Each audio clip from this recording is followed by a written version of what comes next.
Assalamualaikum warahmatullahi wabarakatuh. A'udzu billahi minasyaitonir rajim. Bismillahirrahmanirrahim. Ila hadratin Nabi Muhammadin al-Mustafa Rasulullah sallallahu alaihi wasallam wa ila alihi wa sahbihi ajma'in wa ila hadrati jami'il أولياء والصالحين وجميع المؤمنين والمؤمنات والمسلمين والمسلمات الأحياء منهم والأموات وإلى حضرات آبائنا وأمهاتنا وأجدادنا وجداتنا وعشيرتنا ومعلمينا ومن لهم حقوق علينا شيء لله لهم الفاتحة. أعوذ بالله من الشيطان الرجيم. بسم الله الرحمن الرحيم. الحمد لله رب العالمين الرحمن الرحيم مالك يوم الدين إياك نعبد وإياك نستعين اهدنا الصراط المستقيم صراط الذين أنعمت عليهم غير المغضوب عليهم ولا الضالين. آمين. الحمد لله الذي هدانا لهذا وما كنا لنهتدي لولا أن هدانا الله والصلاة والسلام على أشرف الأنبياء والمرسلين وعلى آله وصحبه أجمعين. رب اشرح لي صدري ويسر لي أمري واحلل عقدة من لساني يفقه قولي.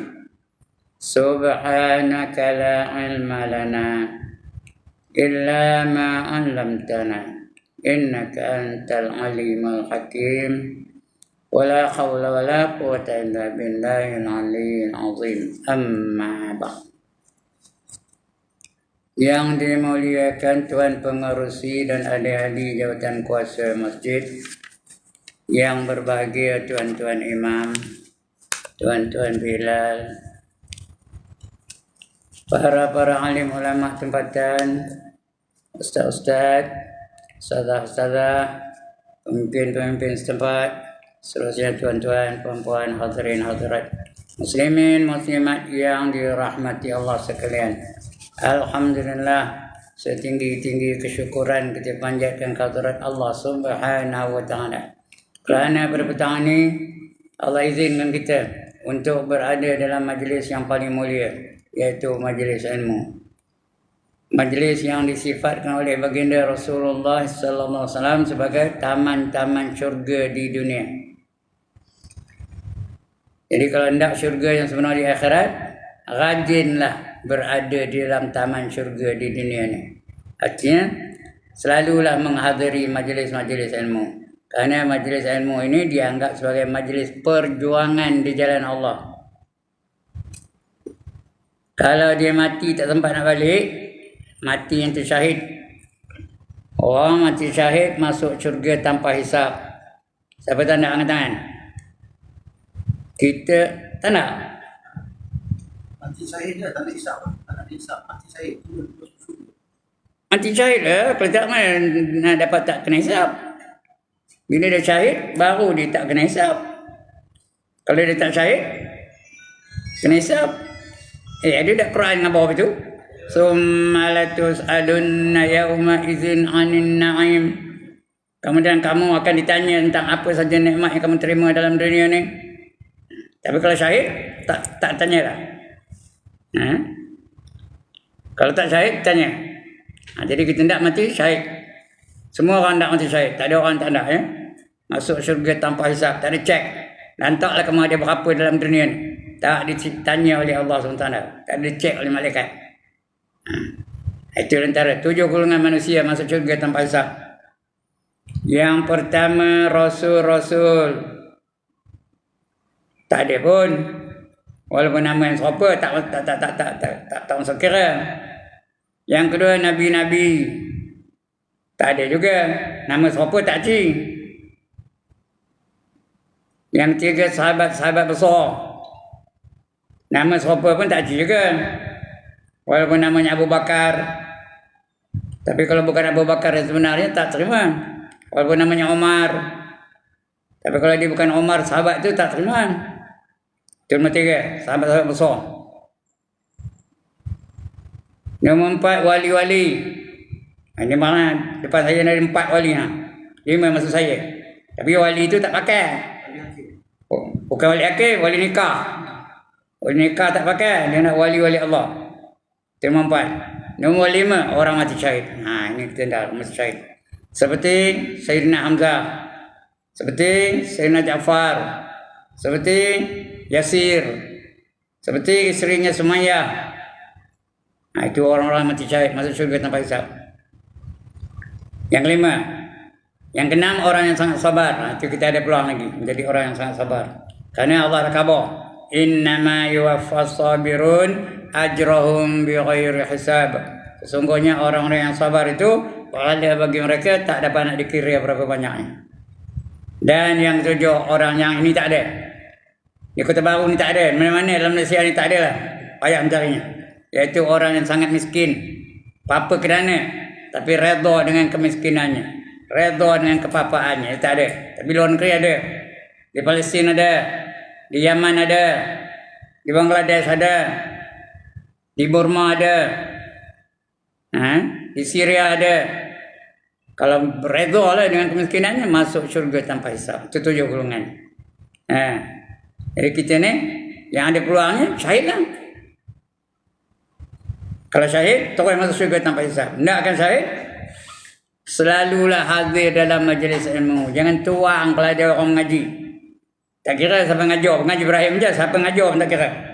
Bila ada orang tu mengajar ilmu yang memberi manfaat, hadir. Kalau dia tak sempat balik, mati dalam keadaan dalam tempat itu, syahid itu. Terus masuk syurga tanpa hisab. Baik, untuk petang ni kita sambung lagi pembacaan kita. Membaca hadis yang ke-12 petang ni. Betul? Hadis ke-12. Hadis yang ke-12. Sifat amanah akan hilang sedikit demi sedikit. Manusia-manusia amanah dah tak ada. Yang banyakkannya rasuah. Yang banyakkannya khianat. Yang banyakkan tak ada amanah. Itu. Rasul ngabar ni belum terjadi dari khabar Rasulullah. 1500 tahun sudah. Akan datang akhir zaman nanti, manusia-manusia tak lagi ada amanah. Dapat apa? Dapat tanggungjawab, tak dijalankan tanggungjawabnya. Dapat harta, bukan harta dia, diselewengkannya harta tu. Itu yang berlaku akhir zaman, kata Nabi. Padahal belum berlaku lagi. Masa Nabi bercakap tu, benda tu belum berlaku lagi. Tapi mana tahunya? Mana tahu di Nabi tu benda tu akan berlaku? Kerana dia bercakap bukan ikut hawa nafsunya. Dia bercakap dari wahyu yang diwahyukan oleh Allah Ta'ala. Allah dah khabar dalam Quran. Wa ma yantiqu 'anil hawa in huwa illa wahyun yuha. Dia tidak bercakap mengikut hawa nafsunya. Tapi apa saja perkataannya ialah dari wahyu yang diwahyukan oleh Allah. Dari malaikat Jibril. Jadi maknanya apa yang diperkatakan Nabi itu adalah dari wahyu, bukan dari reka-reka, bukan teka-teka, tak ada ya. Jadi di antaranya itu kata Nabi, akhir zaman nanti sifat amanah akan hilang sedikit demi sedikit. Tengok hadisnya. Panjang hadis ni. An Hudzaifah bin Yamani radhiyallahu anhu qala haddatsana Rasulullah sallallahu alaihi wasallam hadisaini qad ra'aitu ahaduhuma wa ana antazirul akhara haddatsana anna al-amanata nazalat fi jazri qulubir rijali thumma nazala al-qur'anu fa'alimu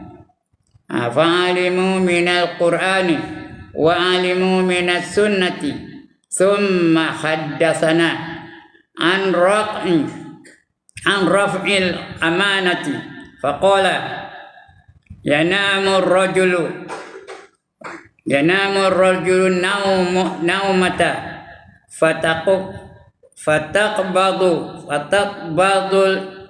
amanata min qalbihi fayadhannu asaruha mislal waqti thumma yanamu naumata fatuqbadul amanata min qalbihi fayadhallu asharuha misla asaril majali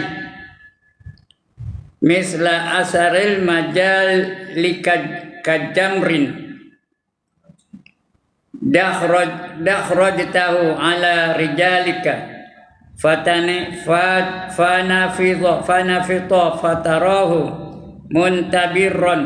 muntabirran walaysa fihi syai'un thumma akhadha khasatun fadakhrajaha ala rijlihi fayusbihun nasu yatabaya'una fala yakadu ahadun yu'addil amanata hatta yuqala inna fi bani fulanin rajulan aminan hatta yuqalu rajuli ma ajladahu ma azrafahu ma aqalahu wa ma fi qalbihi mithqalu habatin min khardalin min imanin wa laqad ata alayya zamanun wa ma ubali ayyukum ya bayatu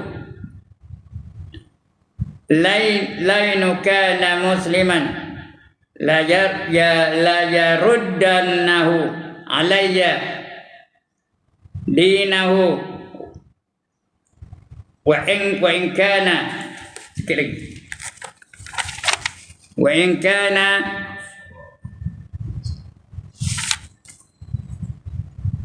apa terus nasraniyan aw yahudiyan la yaruddannahu alayya sa'iyah wa amma al-yawma fama kuntu ubayi'u minkumul afulanan wa fulanan. Panjang hadis ya. Macam pun tergagap-gagap. Mempanjang penuh. Kan hafal lain ceritanya. Daripada Huzaifah bin Al-Yaman, itu sahabat besar tu Huzaifah tu. Ya. Huzaifah ni seorang sahabat yang Allah anugerahkan kebolehan untuk mengesan orang munafik. Dia boleh kenal orang ni munafik, ada sifat munafik atau tak ada dalamnya. Nah, ini namanya Huzaifah, Abu Huzaifah namanya. Allah bagi dia kebolehan. Pernah masa zaman Umar Ibn Khattab sudah jadi khalifah. Rasulullah tak ada, dah wafat. Umar jadi khalifah ketika itu. Dia panggil Abu Huzaifah. Huzaifah, ambil kejap. Kamu tengok dalam diri aku ni ada tak sifat-sifat munafik kata. Nah, Abu Huzaifah pun tengok ya. Berdiri kiri kanan kata ke bawah tengok tau. Umar mengkelamam kebucat. Khalifah boleh pucat, raja boleh pucat. Takut ada sifat munafik dalam dirinya. Dia tengok dia Abu Huzaifah tu. Kiri kanan kata ke bawah tengoknya keliling tu. Lepas tu baru dia senyum. Tak ada wahai Amirul Mukminin. Tak ada sifat munafik bagi kamu katanya. Baru lega Umar tu. Seolah-olah tak ada saya dengar dia bunyi tu. Tapi lega lah dia. Kerana tak ada sifat munafik tu. Dia boleh kesan. Itu Allah bagi dia kebolehan. Dia seorang je sahabat tu, lain tak ada. Itu namanya Huzaifah bin Al-Yaman radhiyallahu anhu katanya. Rasulullah sallallahu alaihi wasallam pernah memberitahu kami dua buah hadis mengenai dua kejadian yang akan berlaku. Akhir zaman akan berlaku dua kejadian.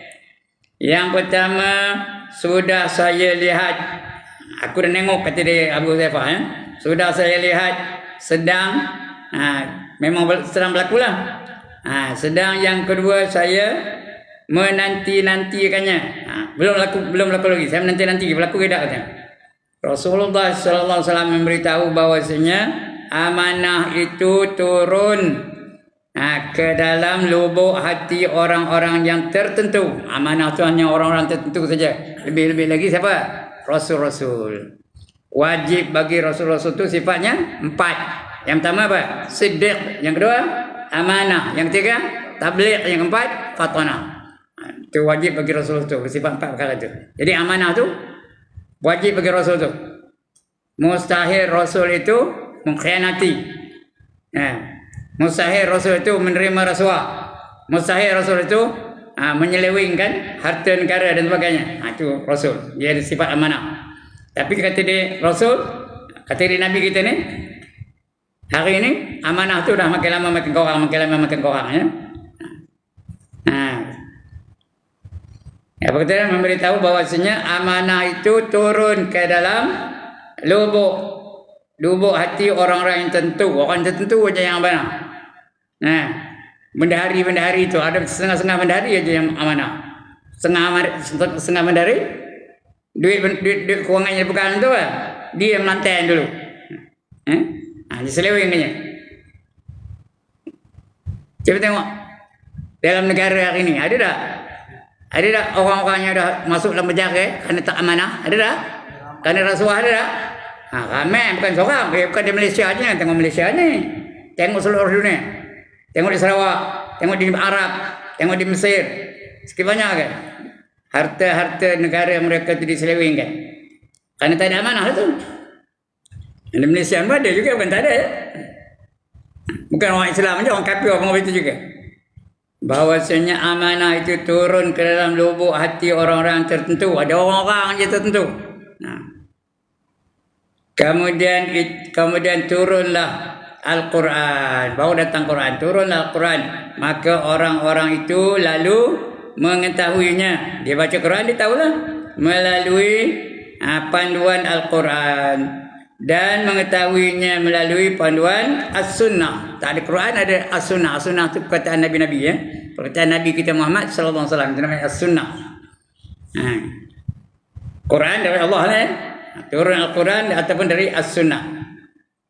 Mengetahuinya melalui panduan As-Sunnah. Selanjutnya Rasulullah sallallahu alaihi wasallam menceritakan kepada kami tentang hilangnya amanah. Makin lama makin kurang, makin lama makin hilang, makin lama makin tak ada amanah, ya. Makin lama orang khianat, makin lama orang khianat. Lagi lama masa berlaku, lagi banyak khianat yang berlaku, ya. Kurangnya amanah.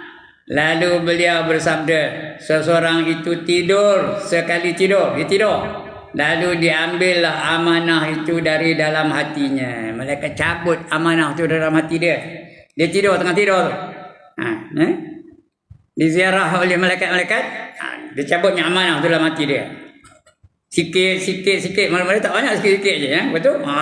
Kalimah makan besar, sudahnya sampai berbilion-bilion. Itu amanah. Kemudian tertinggallah bekasnya, seperti bekas yang ringan saja. Sudah dianggap benda tu ringan aja. Alah, sikit je, kebanyak. Padahal banyak tu. Sikit je ni, ya. Jadi macam ringan je. Juih je bibir orang pun. Kemudian ia tertidur pula. Lalu diambil amanah itu dari dalam hatinya. Ambil lagi, dah tidur, ambil lagi. Maka tinggallah bekasnya seperti lepuh di tangan. Lepuh tu lah tangan yang melembung. Macam itulah. Tangan yang kena besi ke, kena panas ke, melembung. Dalam tu ada air lah. Macam itulah, itu lepuh di tangan. Macam itulah. Mengelembung di tangan. Dari bekas bekerja berat. Macam orang kerja berat dengan kapak kayu ke, megang kapak tu, tong sudah melecor tangan. Macam itulah namanya apa? Bekas tu macam apa tak lepuh, ya. Macam lepuh. Kemudian tinggallah bekasnya seperti bekas yang ringan saja. Itu ya, maka tinggallah bekasnya seperti lepuh di tangan, mengelembung di tangan. Dari bekas bekerja berat seperti menggunakan kapak atau cangkul. Orang cangkul pun begitu juga. Bengkak apa ni apa tangannya tu dia ada bekas pada tangannya tu. Jadi seperti bara api. Sakit pula tu. Seperti bara api. Yang kau giling. Bara api tu kamu gilingkan dengan kaki. Ambil bara api tu betul kacak-kacak kita giling dengan dia macam sakit tak? Sakit tak kaki tu? Melecor tak kaki tu? Luka tak kaki tu? Apa tak lukanya angai kaki tu macam itulah. Itu lepoh-lepoh tu dia. Macam itulah jadinya. Bara api yang kau giling dengan kakimu, kemudian mengelembunglah ia, dan engkau melihat ia menggigil, meninggi, apa yang gelembung itu, kalau memang besar, meninggi, padahal tidak ada apa-apa, yang ada kulit saja yang mengelembung, dalam tak ada apa, ada apa ayo ada lah, nanah ada, nak lama lepas itulah kejap-kejap itu tak ada apa lagi, kosong lagi. Di ketika Rasulullah sallallahu alaihi wasallam menceritakan hadis ini, beliau mengambil sebiji batu kecil, iaitu baju kerikil, lalu menggiling-gilingnya dengan kakinya. Mengelembung kaki Rasulullah. Karena dia ambil batu kecil itu digiling dengan kaki, dikacak-kacak sebagai contoh, nak bagi contoh pada sahabat. Kemudian berpagi-pagi, orang jenis tadi berpagi-pagi orang ramai berjual beli. Maka hampir saja tiada ada seorang juga pun yang suka menunaikan amanah. Timbang dah tak betul, sukat dah tak betul, itu banyak berlaku. Di market tu banyak betul lah. Saya tahu ni, saya lama aku di market, jual ikan di market tahu lepas banjir. Tuan-tuan tahu tak, saya dulu ada tokeh ikan di market di kampung tu. Macam-macam. Bila dia tanya, dia jual macam harga kati. Banyak kan murah lah. Sekati banyak kan. Padahal, bila ditimbang harga kilo. Kilo mahal tak? Mahal daripada kati. Ada seorang tu, ni cerita orang Kapio ni, bukan orang Burman, orang Kapio. Ada seorang di market tu. Dia ada 2 perinnya. Ini udah tak ada dia jaga dah. 2 perinnya. Satu betul-betul atas kati tu, betul-betul timbangnya betul. Lagi satu tu berat sikit, 10 gram beratnya. Dia 2 pinggan tu. Pinggan tu letak luar satu, dia atas kati tu tengoknya elok belakang. Bila dia nak nimbang ikan tu, mula-mula letak atas kati yang sebenar tu.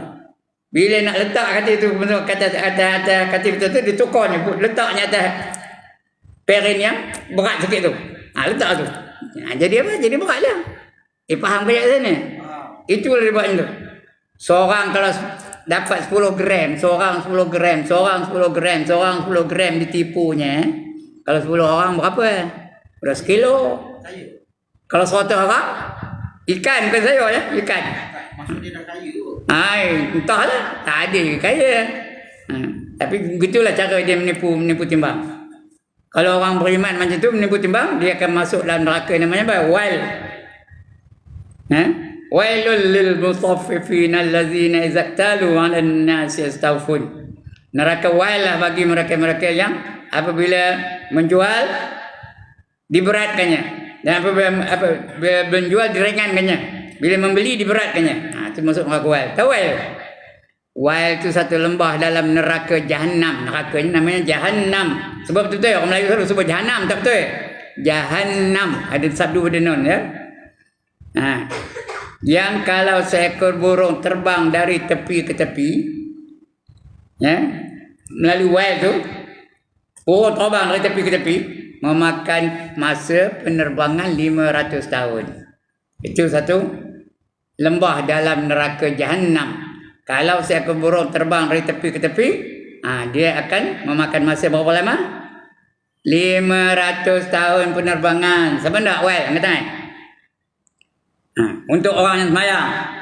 Fawailul lil musallin. Ada tak ayat tadi? Hujungnya apa? Allazina hum an salatihim sahun. Iaitu mereka-mereka yang lalai dalam sembahyang. Tengah sembahyang nampak Ronaldo, tengah sembahyang nampak David Beckham, tengah semayang nampak Siti Nurhaliza, nampak tengah semayang nampak Syarohan, itu dapat neraka wal. Itu nama wal. Juga yang menipu timbang akan dapat neraka wal. Itu juga yang mengumpat-ngumpat. Wailul likulli humazatil lumazah. Neraka wal bagi mereka-mereka yang mengumpat-ngumpat. Allazi jama'a malan wa addadah. Kamu dah sentiasa membilang duit yang simpannya ada berapa. Akan nak masuk neraka namanya wal, ya. Orang yang berdusta pun masuk neraka nama wal juga. Wailul lil mukazzibin. Itu dia. Ini orang itu juga. Jadi dia nunjuk tu dia Nabi tu kacak batu-batu kerikil tu supaya nampak luka-luka di kakinya tu, ya. Lalu menggiling-gilingkannya dengan kakinya. Kemudian berpagi-pagi jadilah orang ramai berjual beli. Maka hampir saja tiada seseorang juga yang saya suka menunaikan amanah. Tiada seorang yang suka. Tiada seorang juga pun yang ada amanah. Timbang tak betul, sukat tak betul dan sebagainya. Sampai dikatakan orang bahawasanya di kalangan Bani Fulan tu anak si Fulan. Tak tahu nama orangnya. Fulan. Fulan tu nama orang, ya. Bani Fulan di kampung yang tertentu itu ada seorang yang sangat baik. Kalau ada seorang tu jadi bualan orang ramai tu. Dia yang baik. Betul timbangnya. Betul sukatannya. Masyurlah dia. Yang memegang amanah. Jadi tak ramai. Yang memegang amanah tu tak ramai. Kerana akhir zaman ni makin ramai makin orang yang tak amanah. Selalu tak ada amanah belakang. Tapi kalau ada seorang tu, masyurlah dia. Sangat terpercaya. Dan orang ramai mengatakan alangkah tekunnya di dalam bekerja. Dia kerja elok nak kerja dia. Alangkah indahnya pekerjaannya. Alangkah pula cerdik otaknya. Padahal di dalam hatinya sudah tiada lagi keimanan. Orang yang kita sangka baik tu rupanya tak baik juga. Nipu juga. Tidak ada keimanan sekalipun hanya seberat setimbang biji sawi. Artinya apa? Dah tak ada iman walaupun setimbang seberat biji sawi. Biji sawi berapa kilo? Nan berapa kilo biji sawi? Sebiji sawi berapa kilo? Bergerak apa yang dah timbang tu. Letak timbang tak bergerak pun. Itu biji sawi. Itulah. Sudah tak ada lagi iman orang sekarang ni kata dia Nabi ni, ya. Zaman itu. Zaman kita dah lah. Sebab kitab kita ni peristiwa akhir zaman, peristiwa yang berlaku sekarang ni lah, ya. Jadi orang yang betul-betul timbangan dah tak ada. Kalau ada pun sikit tak ada ramai. Maka sesungguhnya telah sampai masanya saya pun tidak mempedulikan manakah di antara kamu semua yang saya hendak bermubai'ah. Artinya yang nak buat perjanjian jual beli. Namanya mubai'ah. Iaitu berjual beli. Jikalau seseorang Islam, maka agamanya lah yang akan mengembalikan kepadaku. Dia akan ikut agama. Kerana dia tahu benda berdosa, dia takkan buat benda berdosa. Dia ikut 5 hukum. Tahu 5 hukum? Yang pertama wajib, yang kedua haram, yang ketiga sunat, yang keempat makruh, yang kelima harus. Dia ikut. Yang wajib dia buat semua.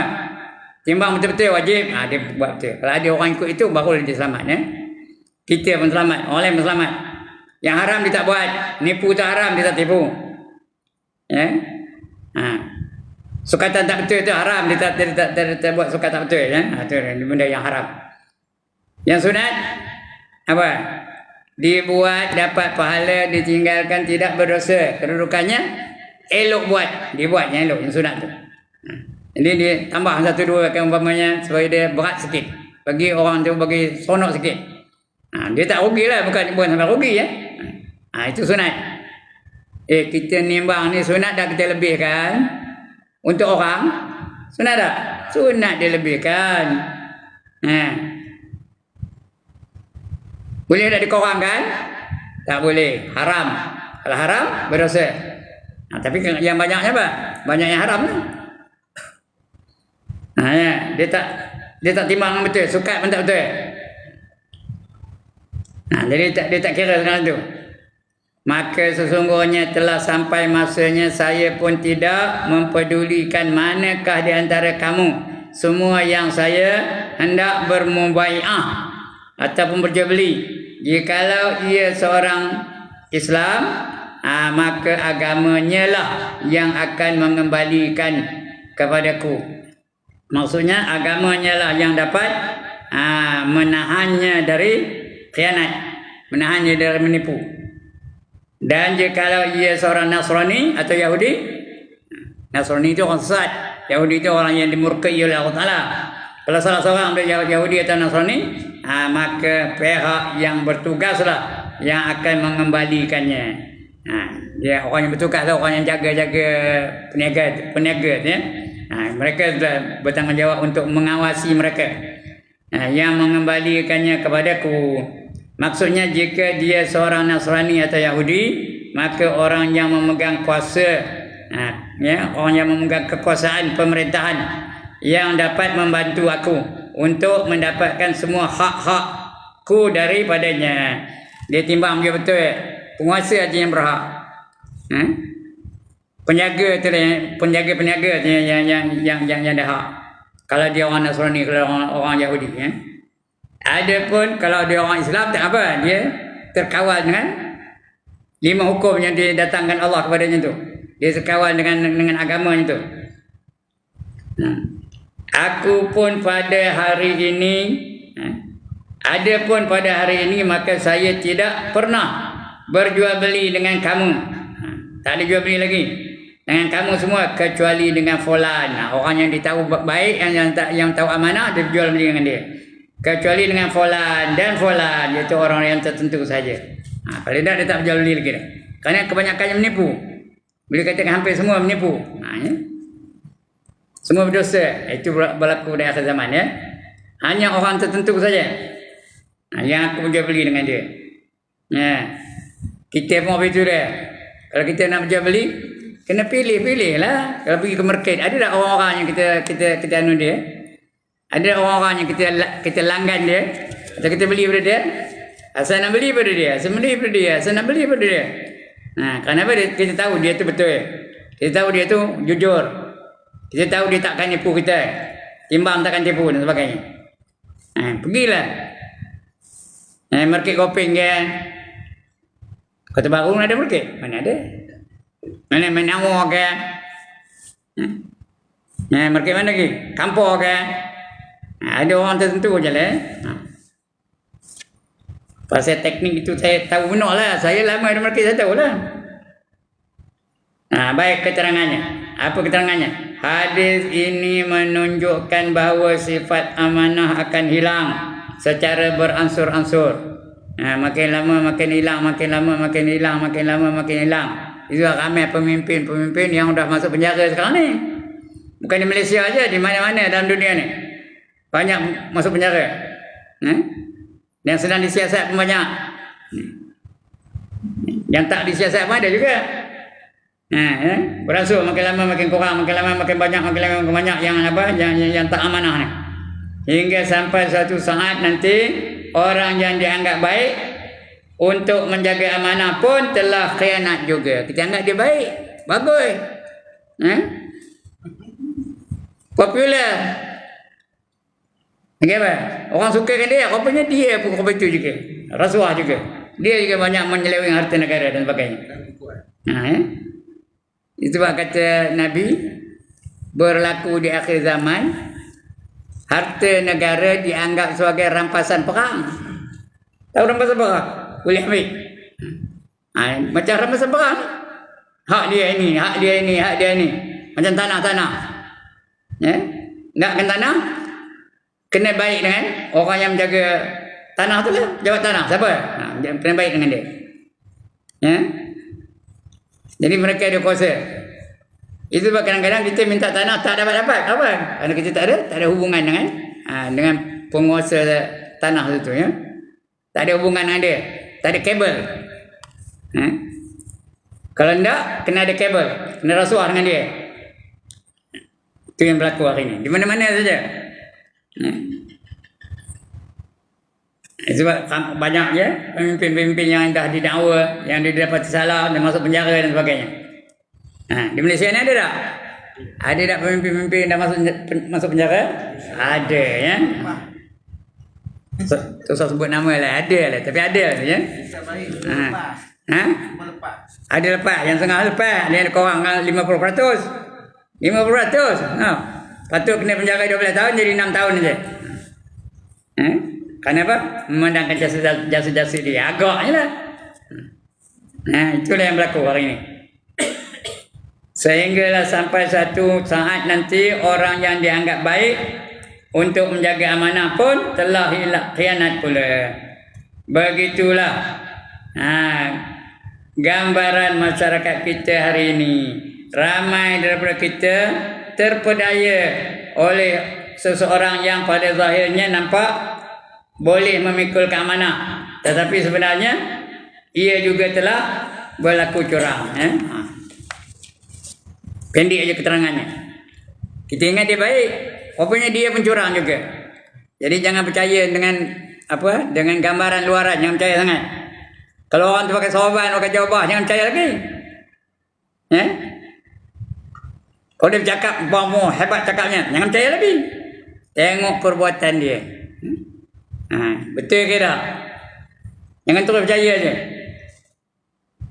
Ramai ada orang pakai jubah, pakai sorban tapi menyeleweng ada. Cakap je mu. Kalau dia buat salah jelah. Memang tangkap pun. Tapi kadang-kadang kita tak tahu. Kita bagi dia apa? Di antaranya ada orang pakai jubah, pakai lebah. Nampak macam warna. Rupanya dia dia mengubat orang perempuan. Jaga perempuan ni, jaga ni. 3 orang ni, jaga ni. Jangan berubat dengan sebarang orang. Kerana kalau kadang-kadang dia tu rupa-rupa macam jadi ustaz. Betul? Berubat dengan dia. Betul apa kata? Agaknya macam mana, apa tekniknya? Kena berubat dengan saya, tak boleh di sini, kena dalam bilik kata. Berdua-duaan je dengan dia. Suami suruh keluar, macam. Kena urut seluruh badan. Ada tak jenis apa itu? Ada. Urut seluruh badan. Dia pun urut lah. Sudah ya. Dia cabulnya perempuan tu. Banyak dah kena. Yang kena rogol ada. Yang perempuan pun tertarik dengan dia pun dah ada. Jadi jaga kalau nak berubat. Kalau sama wanita tak apa. Kalau orang lelaki jaga baik. Tambah sekarang ni. Kita tengoklah internet tu. Dia berubat dengan orang lelaki yang pegang macam-macam jenis pegang. Peluk pun ada. Itu yang berlaku hari ni. Padahal kadang-kadang dia berlebar tu. Kita ingat dia ustaz. Rupanya dia nyetat je kerja. Itu yang berlaku hari ni. Lagipun begitu juga duit. Jaga duit. Scammer yang banyak sekarang ni. Macam-macam caranya. Masjid-masjid dan surau-surau jaga kejahatan masjid ni tahu. Atau surau. Kadang-kadang dia datang dengan kereta. Mengadu. Dia bawa kereta mengadu pada jawatankuasa tu. Dia dah habis. Bekalan dah habis. Duit minyak dah tak ada. Dia nak balik kata. Nak balik ke tempat-tempat tu. Duit minyak dah habis kata. Barangnya kena curi katanya. Padahal bukannya betul-betul kena curi pun. Dia saja scammer namanya. Tahu scammer? Scammer tu penipu lah. Kadang-kadang melalui handphone. Ada tak pernah menerima panggilan dari handphone? Ada. Saya boleh katakan hari-hari ada. Anda dikehendaki datang ke mahkamah pada petang ini kerana ada barang yang tidak ditebus. Yang tersangkut di custom. Kena dituntut di mahkamah. Yang bercakap bukan orang, komputer. Jadi kalau komputer tu saya percaya lah ya.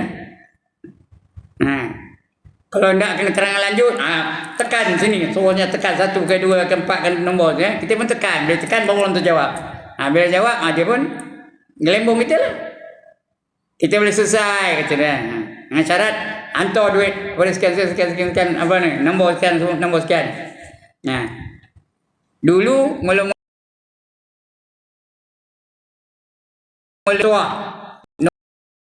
dapat menang. Berapa ribu. Kita kalau apa namanya kepada hendaklah kamu tekan nombor sekian. Kita pun tekan. Dia orang jawab. Bila orang jawab tu dia apa? Dia minta apa? Nombor akaun bank kita. Kalau kita bagi nombor akaun bank macam apa macam tuan-tuan? Kalau kita bagi nombor akaun bank pada dia, lebur duit dalam ni. So, jangan bagi. Begitulah yang banyak berlaku ya. Sekarang ni jangan banyak. Dia mengaku jadi hilang duit lah, mengaku kena seluk poket je lah, macam-macam dia. Dia mengaku boleh berubat dan sebagainya. Itu jaga baik-baik sekarang ni. Janji mau dapat aja. Soal halal ke haram tu lain ceritanya. Dia janji nak dapat aja. Halal atau haram tak kira. Itu akan datang ya, akhir zaman betul lah ya. Baik, habis cerita tu ya. Akan datang kita akan baca hadis yang ke-13. Orang yang baik berkurangan sedangkan yang jahat bertambah banyak. Itu akan datang kita baca ya. Untuk pagi ini, untuk petang ini cukup sekadar itu. Ya. Sudah berapa dah? Pukul 6 ya. Okey. Soalan saya. Boleh. Okey, sekarang macam ni Ustaz. Saja nak tanya luar kepada Ustaz. Sekarang ni kita dah banyak kita dengar, kita secara live kita sendiri nampak benda tu lah. Dan dalam handphone lah kita nampak benda tu. Jadi kita dah nampak dia macam membuat sesuatu yang boleh, yang kita boleh katakan dia ni yang macam bukan orang Islam. Jadi adakah kita ni boleh cakap kata ini dah jadi macam kafir? Boleh Ustaz? Tak boleh. Kerana yang boleh menentukan siapa munafik siapa tidak hanya Allah. Kita jangan. Tapi dengan cara perbuatan dia tu. Memang, tapi kita tak boleh kata dia munafik. Anda ini ada sifat munafik, tak apa. Anda memiliki sifat munafik, boleh. Tak salah. Tapi kalau kamu ni munafik, tak boleh. Kerana yang boleh menghukum orang tu munafik atau tidak, siapa? Hanya Allah saja. Lain tak boleh. Tapi boleh kata, kamu ni ada memiliki sifat munafik, itu boleh. Tak apa. Kerana ada Allah khabar dalam Quran ada, dalam hadis banyak ya. Nabi pun khabar. Salasum fil munafik. 3 tanda untuk orang-orang munafik. Iza haddasa kazaba. Bila bercakap bohong. Itu tanda munafik tu. Wa iza wa'ada akhlafa. Bila dia berjanji, dia mungkir. Itu tanda munafik tu. Wa iza tumina khana. Bila dia memegang amanah, dia khianat. Itu tanda munafik. Dan Rasul khabar tu. Tapi kita boleh khabar dia, kamu ni ada tanda-tanda munafik, tak apa. Kamu munafik tak boleh. Kalau dia bukan munafik, kemunafikan tu kembali kepada kita. Kamu kafir, kalau dia bukan kafir, kembali kepada kita. Jadi jangan. Macam baru ni ada ustaz yang pun komen dalam apa. Dia cakap, dia kata perbuatan sesuatu yang menampakkan diri dia tu boleh dia kata kafir, orang yang kufur. Ustaz Zahid tu sendiri cakap. Iyalah. Kalau tidak sebut nama tak apa. Kalau kamu buat rupa ni. Maksud dia cakap perbuatan. Umum tak apa, memang boleh. Yang tak boleh tu kamu. Munafik tak boleh. Kamu kafir tak boleh. Tapi kalau kamu buat ini, kamu jadi kafir, itu boleh. Memang ada pun lah hadis sebut itu. Wa man yusyrik billah faqad dhalla dhalalan ba'ida. Barang siapa mensyirikkan Allah, dia telah sesat dengan kesesatan yang amat jauh. Boleh? Kalau tak ada, jangan buat benda-benda yang begitu. Tak apa. Ustaz Azhar itu ulama besar tu. Kami main. Jadi dia tak pernah sebut nama pun. Ada sebut nama? Ada pernah Ustaz Azhar Idrus sebut nama? Tak ada. Sulaiman, kamu munafik ada? Tak ada. Dia kata tapi siapa buat ini dia jadi kafir, ada tak? Itu tak apa. Itu umum. Umum tak apa ya. Yang tak boleh tu tuduh seorang-seorang. Itu yang tak boleh tu. Okey. Tapi sekarang ni Ustaz, yang saya tengok orang contoh macam dia, Ustaz Wadi, Ustaz Somad, orang ulama yang banyak memberi kita ilmu lah apa semua kan. Orang ni yang banyakkan yang dibenci sekarang. Memanglah cakap benda memang benci dia orang. Bila cakap benar, donci orang. Orang ada je orang petikai dia. Memang. Nak pantai. Macam Azhar Idrus pun. Sekarang ni ramai orang yang menentang dia. Ramai yang mempertikaikan fatwa dia. Contohnya apa? Ashabul Kahfi. Ada yang mengatakan Ashabul Kahfi itu agama Kristian. Padahal kita tahu Ashabul Kahfi itu kan agamanya Kristian. Dia orang beriman. Dia orang beriman. Orang beriman takkan Kristian Yahudi. Innahum fityatun amanu bi rabbihim wa zidnahum huda. Ayat Quran tu. Innahum fityatun amanu. Sesungguhnya mereka itu orang pemuda-pemuda yang beriman. Orang beriman mestilah orang yang sah imannya. Takkan orang Yahudi beriman.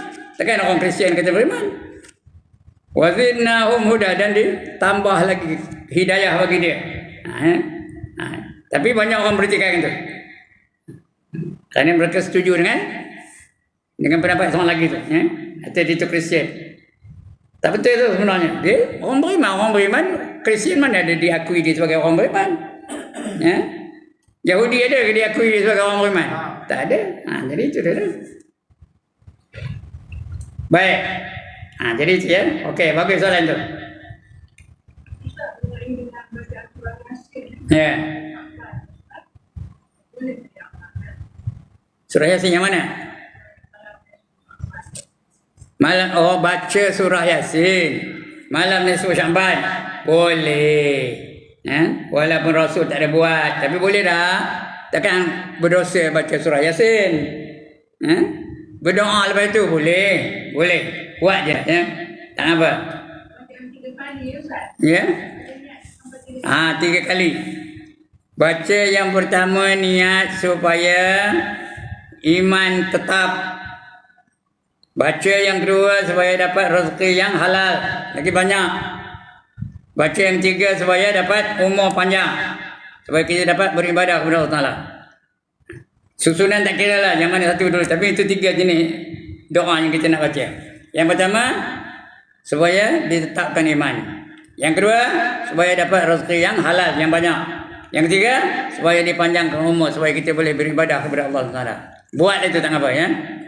Dapat pahala. Baca surah Yasin tu ada pahala tak? Ada. Bukan bid'ah ya. Boleh berjemaah Ustaz ya? Boleh nak berjemaah, boleh. Datang kawasan masjid boleh tak? Boleh dah anjur kan? Boleh tak ada masalah. Takkan baca Yasin berdosa. Lagi?